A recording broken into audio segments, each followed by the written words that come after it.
And for Chinese, we have a New Year coming. And during the Chinese New Year, usually you receive a red envelope when you were kids. Today, I want to present the same red envelope to you. Do we have PowerPoint? If I give you $10,000 today, US, and told you that you could use it for only 1 week, however, whatever you invested during that week, it will produce a reward that lasts forever. Of course, you can spend this $10,000. You can spend it. You can buy whatever the toy you want. Or you can give it to somebody. Or you can invest it in eternity. Let me ask you, how differently will you spend this money? How differently will you spend this money? If you think about it, everybody's breathing here. God actually has given us time, talent, resource, opportunity, and of course, money.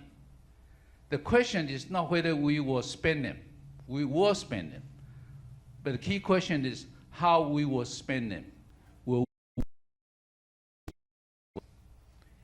Jesus often said, and we can probably memorize well, store up treasure in heaven. Have you heard of that before? That means if we store up treasure in heaven, do you think there's an economy or bank account system in heaven? Or maybe they keep some kind of record in heaven as well. So my challenge to you today in the sermon is that we would not be only be blessed with the bank account for 2026, but we learn and start add on it to transfer that bank account to our eternal account.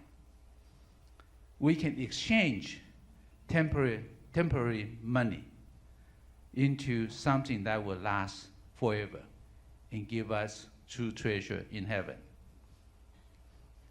So today we will learn from Jesus' parable so we can live wisely, we can give boldly, and we can invest eternally. So that this new year, it just began, will not be just a successful, blessed year, but become a significant year for God's kingdom's sake.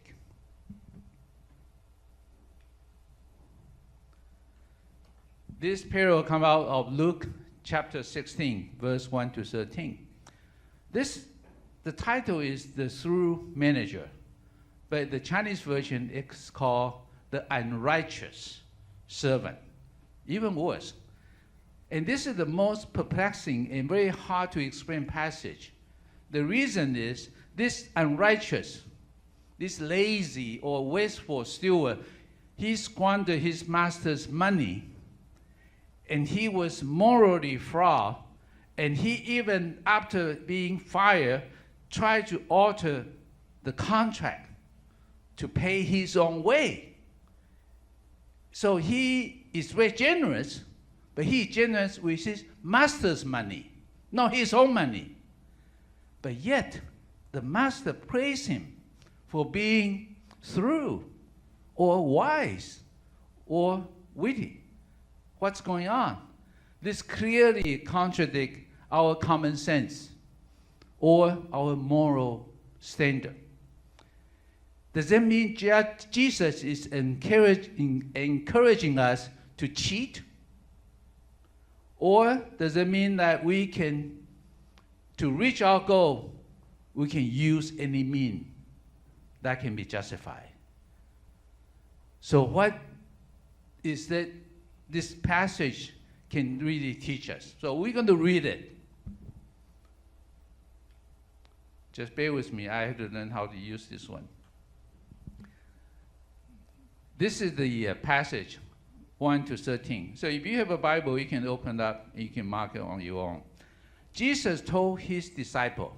So Jesus saying this parable to his follower, disciple. There was a rich man whose manager was accused of wasting his possession. So he called him in and asked him, "What is this I hear about you? Give an account of your management, because you cannot be a manager any longer. You are fired." The manager said to himself, "What should I do now? My master is taking away my job. I will become a homeless. I'm not strong enough to dig, and I'm so ashamed to beg." After some thinking, I come up with the idea. I know what I will do so that when I lose my job here, people will welcome me into their houses. So he called in each one of his master's debtors. He asked the first, "How much do you owe my master?" 900 gallons of olive oil. He replied. The manager told him, "Take your bill, sit down quickly, and make it 450. Then he asked the second one, "And how much do you owe?" The second one said, 1,000 bushels of wheat. He replied. Then he told him, "Take your bill and make it 800. What a discount. The master commended the dishonest manager, because he had acted shrewdly. For the people of this world are more shrewd in dealing with their own kind than are the people of the light. So I tell you, use worldly wealth to gain fame for yourself, so that when it is gone, you will be welcomed into eternal dwelling. Whoever can be trusted with very little can also be trusted with much. And whoever is dishonest with very little, he will also be dishonest with much. So if you have not been trustworthy in handling worldly wealth, who will trust you with true riches? And if you have not been trustworthy with someone else's property, who will give you property of your own? No one can serve two masters. Either you will hate the one and love the other, or you will be devoted to the one and despise the other. You cannot serve both God and money. So let's unpack some of the key words here. Here, in this parable, a rich man said to his manager. Now, this word manager is different from another word we often see in the Bible, servant. So this manager is not a slave. He is very autonomous and authoritative figure. He has a full authority to act on his master's behalf, to manage his money. So in a way, he is like a trustee owner. I have some account infidelity, like Dennis. And one time I got a call from, I don't know who that is, customer relationship people, and asked me if I want to go in to visit them. Okay, I kind of get the idea. They want me to put the monies in their management, into their management. So I don't know what they call it, financial or money manager, right? So I did. I said, okay, in that case, I will give you so much so for you to handle it. And after that, I start seeing they trade. I can see what they are doing. They trade the mutual fund, they sell and they buy and sell. I have never seen all those symbols before. Who owns the money?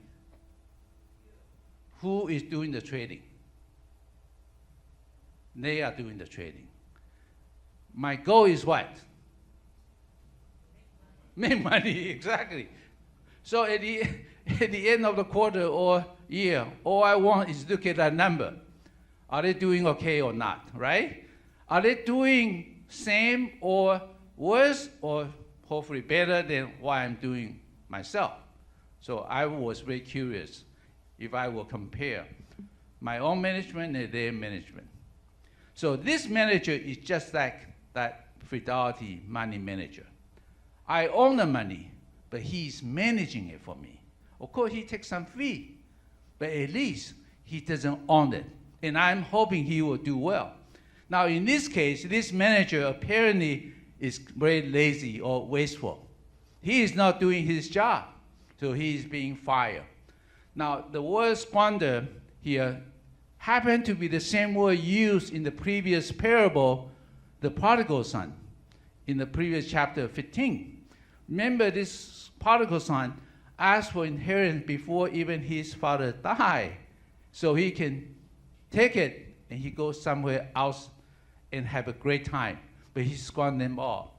It's the same words. But in the previous parable, prodigal son, we see God's love and grace to those who repent. But in this parable, we're going to see the responsibility of a Christ follower must have. We should watch out that we don't squander what God has given us. When the time comes, the manager, of course, will be fired. Guess if without the money manager manage a lot worse than I do on my own, what would I do? What would you do? What would you do? If the market go up 20% and their trade end up 20% less, what would you do? Come on, it's common sense. I would say, sorry, I give you the chance, but I'm going to take it back. I'm going to do it myself. I would just put it in the index fund and, it will grow without even your work. So the managers now is being fired. Can you imagine that his livelihood and responsibility will be taken away quickly? And imagine his comfortable and secure living is coming to an end. Give an account to what you manage. Does this sound like a judgment day to you and me? I know, it's very similar. It's very similar. It means someday, our life will all come to an end, whether you like it or not, whether you agree or disagree. Sorry, the fact is fact. We are all going to face our God one day. And one of the things we have to do, just like this manager, give an account of what has been entrusted in your hand. So now the manager is in crisis. And his strategy was very simple. He had a quick examination of his own condition. He is not strong enough to dig, and he is too ashamed to beg. That sounds just like myself. I'm not physically strong, so I don't want to do gardening work.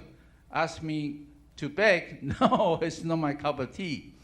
Then he did the unthinkable, or something very smart. And he did it very quickly.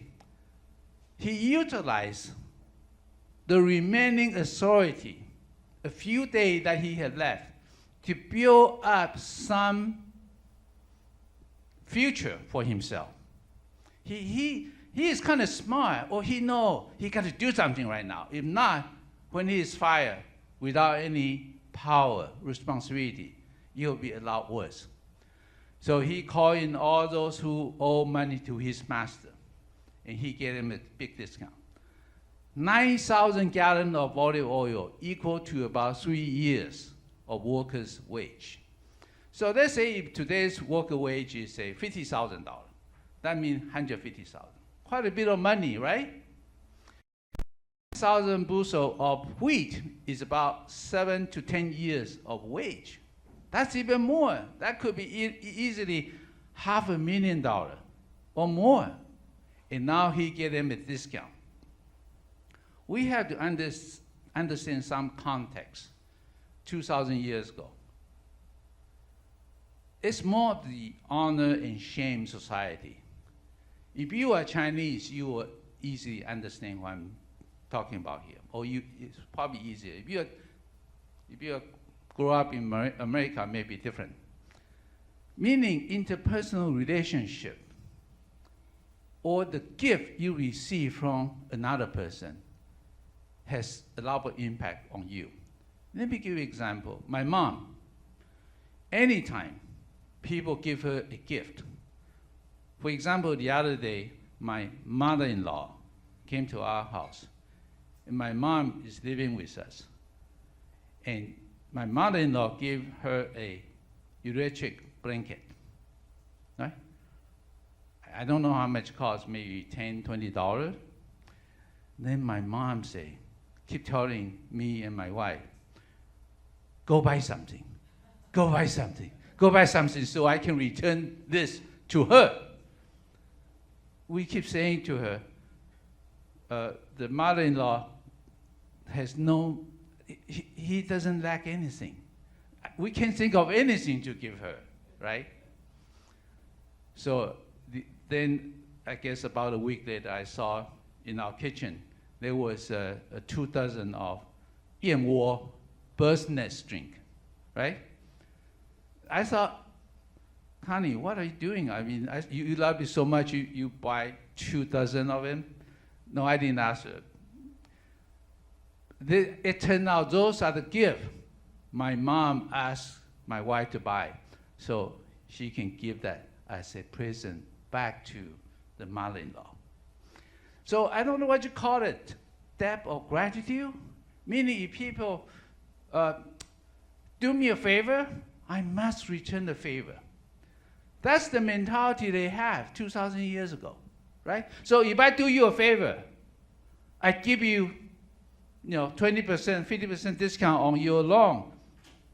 When I need you, you have to pay me back. That's why he is doing this. But we have to know something about the Jewish background. In the first 5 books, they call it Pentateuch or Mosaic's Law. It prohibits Jews from charging interest to one another. So that, but Jewish are very famous for doing business, right? They would never just give you money for free. It's impossible. So they will embed this interest into the principle. So they don't call it interest. They just say, you have to pay me back so much money. So it's very likely. Now there are quite 2 or 3 different explanations to why they're doing this. But this is the one I like the most. It is quite possible this 50% or 20% surcharge is actually the interest. And this is the high interest. So when he is giving 50% off or 20% off to those who owe his master, he is actually saying, you just pay back the principal. Forget about the interest. So in a way, he is helping his master gain a good reputation of a law-abiding citizen. At the same time, he's paying the way for his own future, so people will owe him his favor. That is the reason that the master commended this dishonest manager. He acted so wisely. However, sometimes we get mixed up. So I put some explanation here. The rich man in the parable is praising the manager's wit. It does not equal to Jesus praising wasteful behavior. The rich man is just saying comment on his witty response. But it's not equal to Jesus saying you can be wasteful. The praise is for manager's cleverness in a desperate situation, not his deception. Knowing this, Jesus said, for the people of this world are more through in dealing with their own kind than are the people of the light. So the people of this world mean the unbeliever. People of the light are God's children. And they are better at seizing opportunity in the worldly dealing. when you are young, many of you, when you start working, or if you are a parent and you have a son who just graduated from school and get a first job and start working, let me ask the parent first, what would you say to your children? Wendy, you will say save money, right? How about other people? Would you say save or go spend it now, it's all yours? What would you say to them? Huh? Come on. Yeah, it's not a shame to say that. It's okay. I say the same thing to my kids. You have a choice. You can spend them. You can buy a fancy car. But when it's all gone, don't come to me. You are responsible for your own finance. So you can save and grow, and you can even retire earlier if you so choose.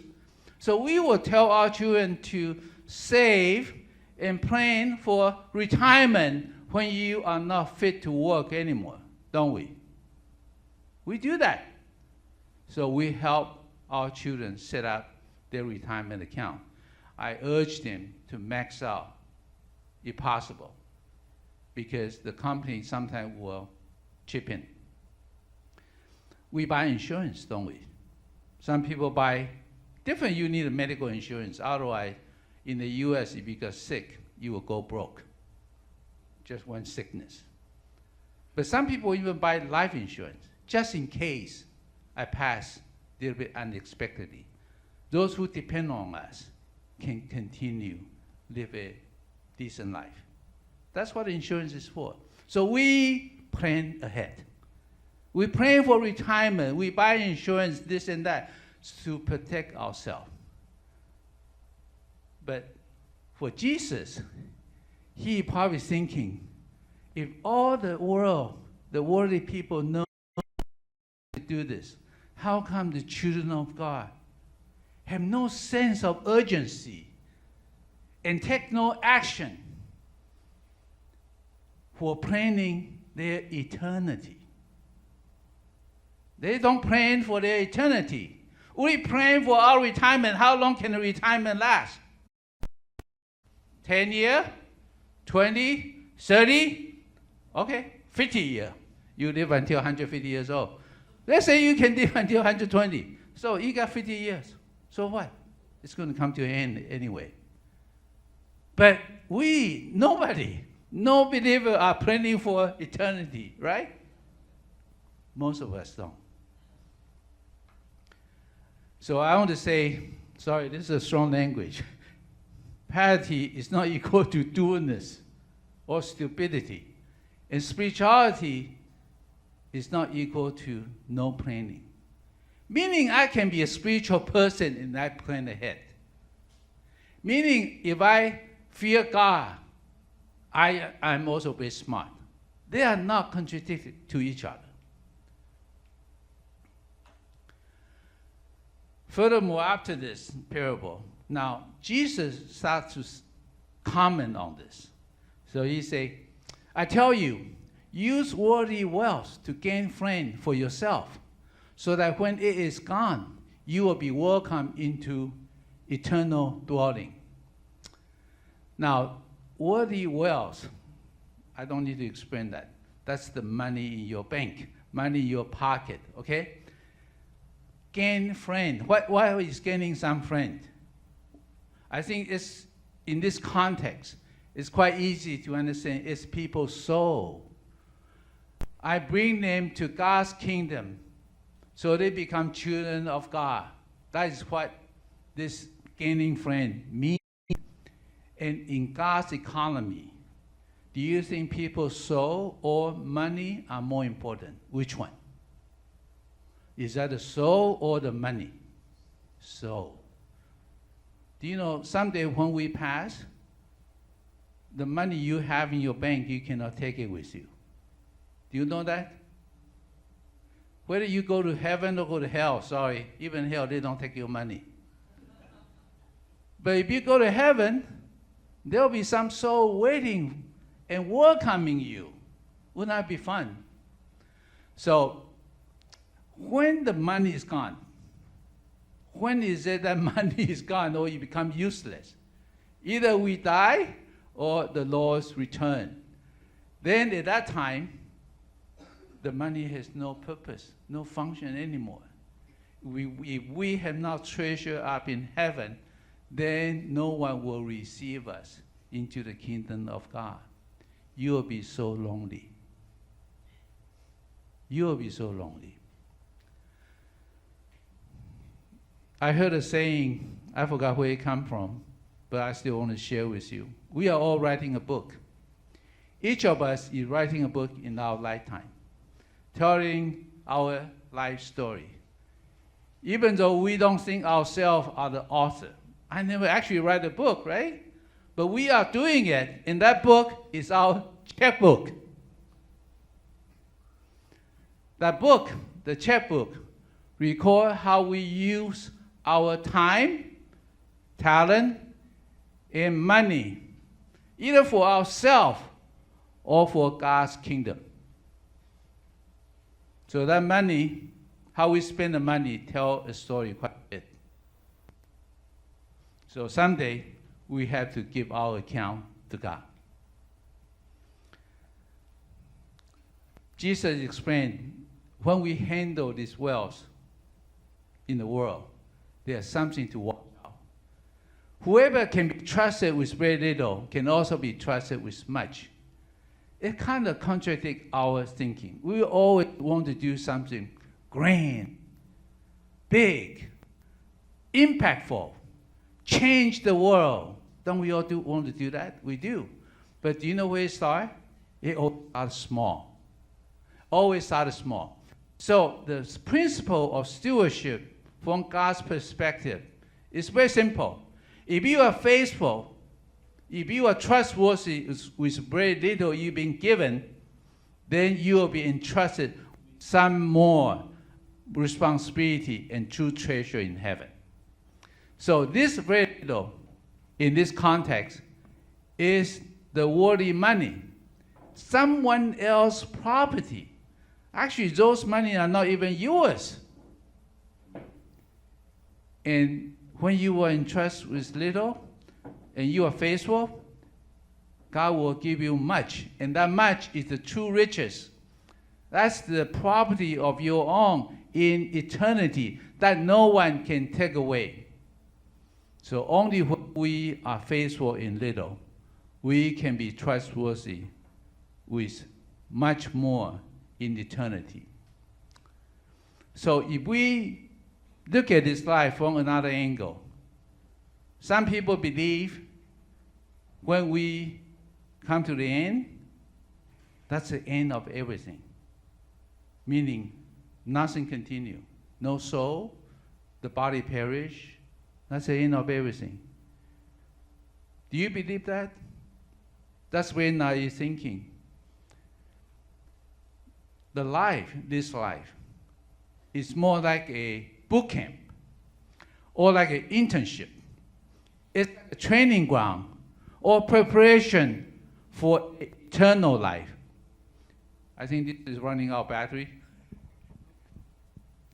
The life is a boot camp or internship for the real thing to come. My son is a lawyer now. When he was in the law, between the first and second year, they call it L1, or summer intern. Second and third year is L2. And that's very important because even though you get into the law school, you got to have a good intern, so after the graduation, you will have a job. So the first year, he got into a law firm. But they did not give him a return offer for the second year intern. So he was really worried. And he started calling home and say, hey, can you pray for me? I need to have interview and so forth. So fortunately, he got a few more interviews and got a few job offers, and he picked the one that you like. So for second year, he interned in this law firm. Now, after the graduation, Suppose he did well, so they offer him a return offer to become a full-time employee. What happened if an intern was lazy, wasn't doing the job, was not responsive? Do you think he will get a return offer? No, right? He will say, sayonara, bye-bye, part our way. We're going to find somebody else. That's what an internship is. So this life is like an internship to us. Whatever we do well, we get a job return offer. If not, I don't know. I know what we say, but we probably have less to do because we still have many things that we need to change or transform our character and be more responsible in the little so we can be entrusted with much. Think about that. When the life comes to an end, the real thing begins. So we need to learn, think of this life as an internship. When we use the money, how we use it is actually a training for the kingdom responsibility. If you cannot be trusted with somebody else's money, how would God give you your own treasure? It's impossible.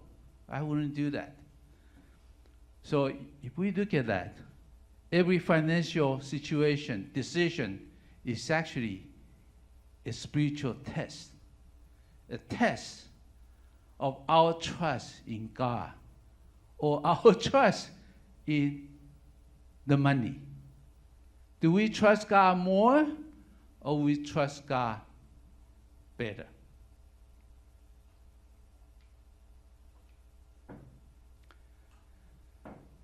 Lastly, Jesus told us, no one can serve two masters. You will hate one, you will despise the other. We cannot serve God and money at the same time. The money word, this word is, in some translation, is translated as mammon, which is a Hebrew word. But it means wealth, money, possession, just like money. But it has a different connotation in the biblical context. That is, it has some personified effect, meaning it's not just a material, a thing, a mean, but it becomes like a person. In other words, when Jesus used this word, you cannot serve both God and money. That money, in a way, can become someone's idol. It becomes an idol or his master. In today's consumerism and materialism, we can probably appreciate money a lot more than, say, 2,000 years ago, because money can buy lots of stuff, can even buy happiness, we think. So money actually has become the idol quite easily in our lifetime. But in reality, money is not our God. It is only a mean, a tool, okay? Just like a screwdriver, it's a tool. Think of it that way. So every time we offer and give sacrificially to God, His kingdom, that's the best way to break this money power in our heart. You ask me, well, how can I worship God only but not money? Just from our offering and giving, it will show who is more important. So we can think of it, every offering, every sacrificial giving is an act of declaration to say, I believe in God more than money. Money is not my God. For 2026, I don't want you just hear the sermon. Most important of all is this. Everyone who hears these words of mine into practice is like a wise man who built his house on the rock. More importantly is how we act out God's words in our life. I want to give you some challenge in 3 areas. Think of our time, our talent, experience, your skill, your education, talent, your spiritual gift, and finally, our money. How we can exchange all this time, talent, and money for eternal treasure. How we can exchange the worldly money for eternal treasure. I want to give you some advice. For some, maybe you need to have better time management. You need to develop a good habit. You need to keep Sabbath. I just threw out some idea, but please think of it quite seriously. And hope you can practice it. We should make the most of every opportunity. You know, the time or opportunity pass will never come back. So we need to learn to redeem it and invest our time wisely. We should be developing a good habit of listening to God. I think it's kind of important. I don't want to say, oh, you have to do your meditation or your prayer. The bottom line is very simple. If you don't know what God wants you to do, how can you do the right thing? If you don't spend time with Him in words, in prayer, or in worship, how can you hear His direction? So this is very simple, right? We want to do the right thing, do the good thing. We have to start from listening to God first. Now, a lot of time, we are very timid. We are too polite. So we don't dare to share our own witness, our testimony, or even God's words with other people. I want to challenge you, starting this year, start from your friend and relative. If your friend and relative are still unbeliever, you can send them a text, send them a social media, whatever message, give them a call, go out have a coffee with them. Just talk about it. Talk about God's words. Can we do that? If you think it's too much work, just once per month. If you get a hand of it, you feel that's a very good thing to do, then do it once a week. If you have more time, you can do 2 or 3 times a week. Can we start small? Can we start small? Once a month. Share God's good news, your own testimony, with somebody you know. Later on, you have outreach to all people around you. Then you can say, hey, Dennis, do you have any friends who want to hear my testimony? You can do that, right? You can go ask somebody else, hey, I can share my testimony. Maybe my experience can help him to come to the Lord.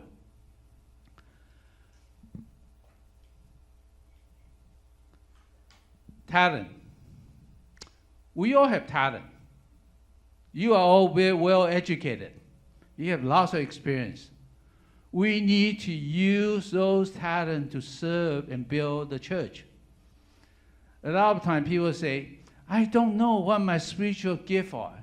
I don't have spiritual gift. Have you heard of that before? No? Maybe English ministry is different. I want to challenge you.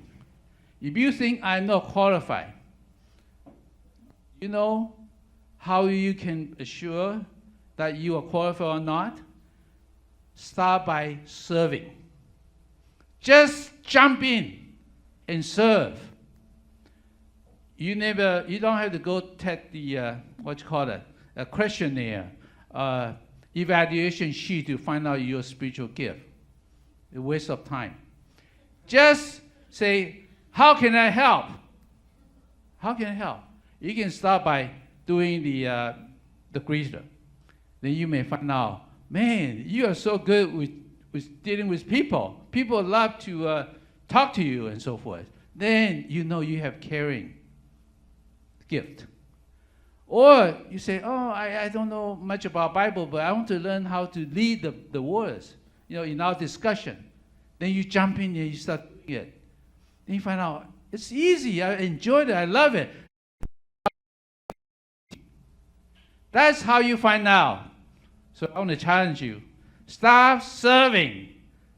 Don't do any evaluation, no need. Just jump in and do it, and you'll find out.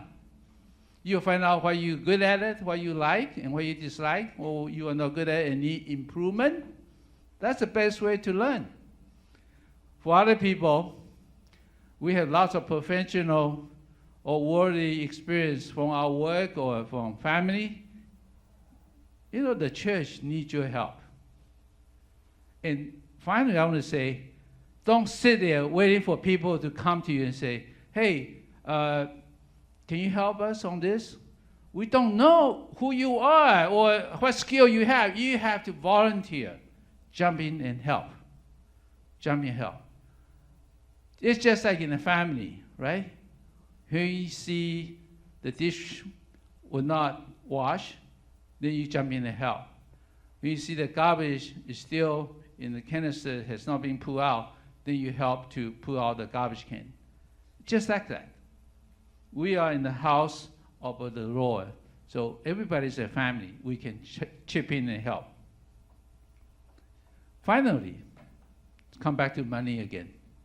Money is very important because I believe money is really a test of our faith, our trust in God. Do you know that we do not lose anything when we give to God? Let me say it one more time. We never lose anything when we give money to God. We actually are exchanging temporary resource for eternal reward.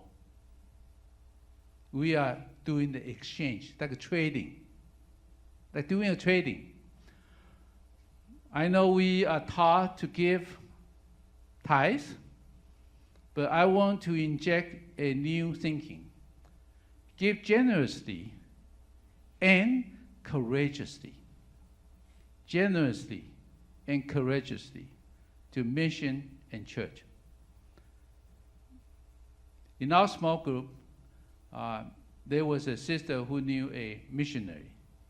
And sometimes she would share with us, this missionary is I think is working in India or Nepal. And she was from Taiwan. And of course I was thinking, wow, where does she have idea going to that kind of place, right? But she is there as a missionary, and she needs help.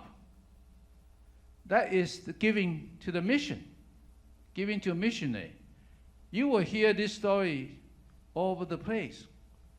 There are many God's workers out in the field need our financial support. So is the church. Just think that our investment, when we give to God, is an investment in eternity.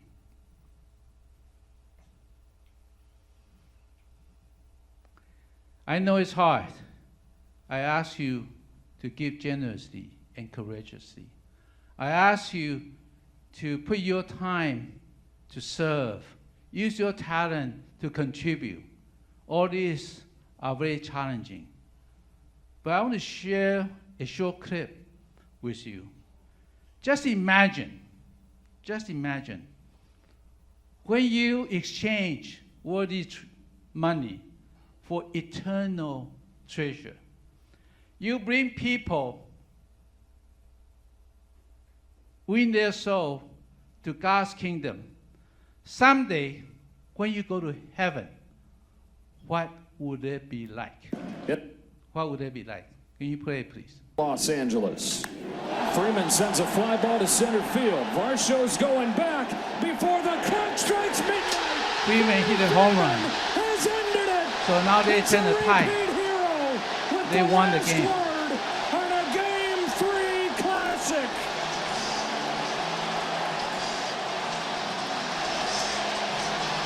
How many team members are welcoming him home?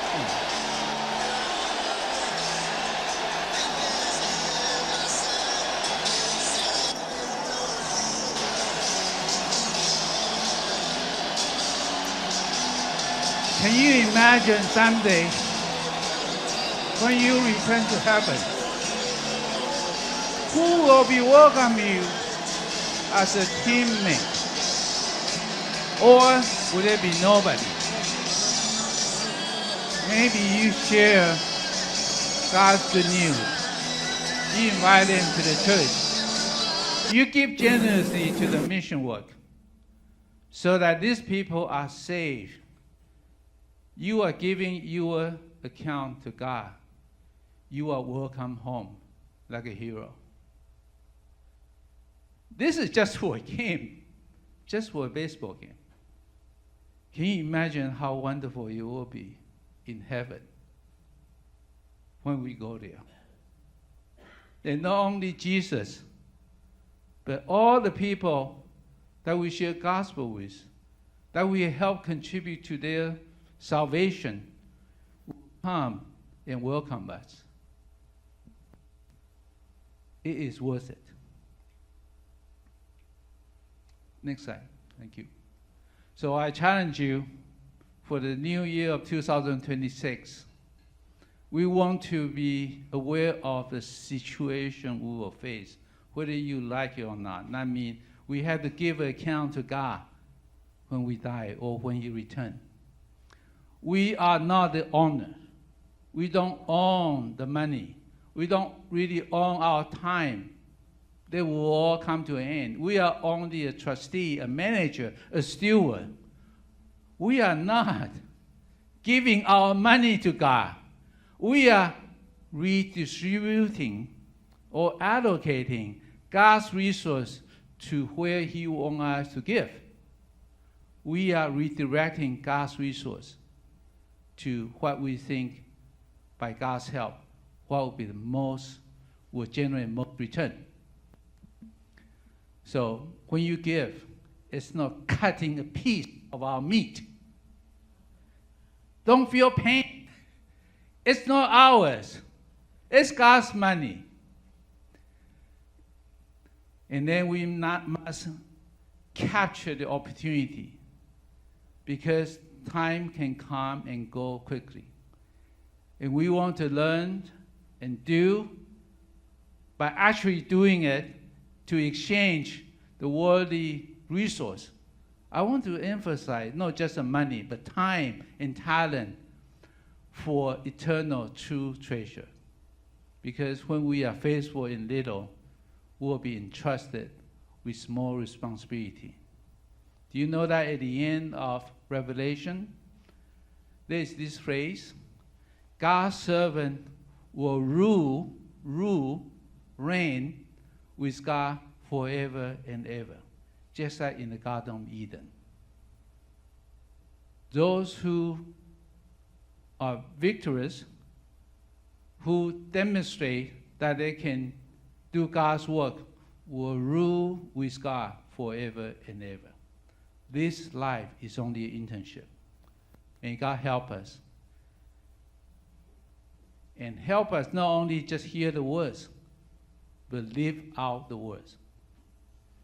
Remember in the beginning, I shared with you $10,000? I asked myself the same question.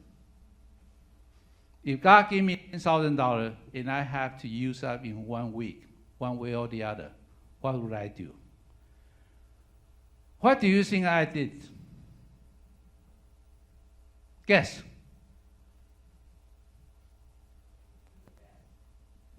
Sorry? What did I do? I want to challenge you. This is a real question. We are talking real money. I have two choices. I think I would do two choices. One, I put it into the investment account, trying to make more money. Two, I can write a check and give it to church. Only 1 week I have to use up anyway, right? So, guess what I did? May God bless us and inspire you to break through in 2026. Don't live the same way. Presume God will never come back. I never face him to give my account. But change our perspective. Starting today, that we learn to exchange worthy resource for eternal reward. Let's bow our head and pray.